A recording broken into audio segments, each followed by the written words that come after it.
पावसाळ्याच्या सुरुवातीचा पहिला सण म्हणजेच वटपौर्णिमा. स्त्रियांचा हा विशेष आवडता सण. शुक्रवारी बेळगाव येथील RTO सर्कल जवळील हनुमान मंदिराच्या आवारातील वडाची पूजा सुवासिनींनी केली.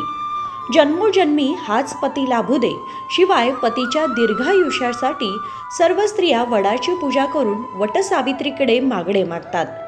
यावेळी स्त्रियांनी वडाभोवती प्रदक्षिणा घालून हळदी व कुंकूचा दोरा बांधून प्रार्थना करून देवासमोर आपली मागणी मांडली.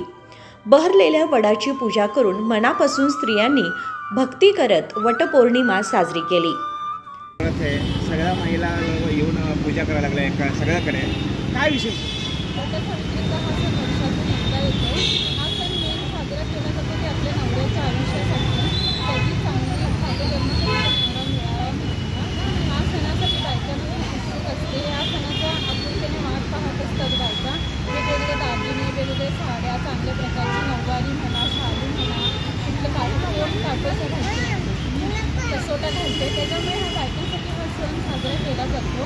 या सणाचा साजरा केलेला सण आहे जो उपवासासाठी पण मानला जातो. नवऱ्याच्या आयुष्यात उपास केला जातो आणि ह्या सणासाठी लोक आपुलकीने बायका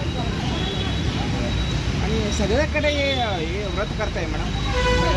महाराष्ट्रात, कर्नाटकमध्ये सगळीकडे हे व्रत करतात. आणि वर्षामध्ये एकाच दिवस? वर्षामधून एकदाच होते हा सण. तुमचं नाव मॅडम? पार्वती लेखा पवार. विनोद कोलकार, KMM मराठी, बेळगाव.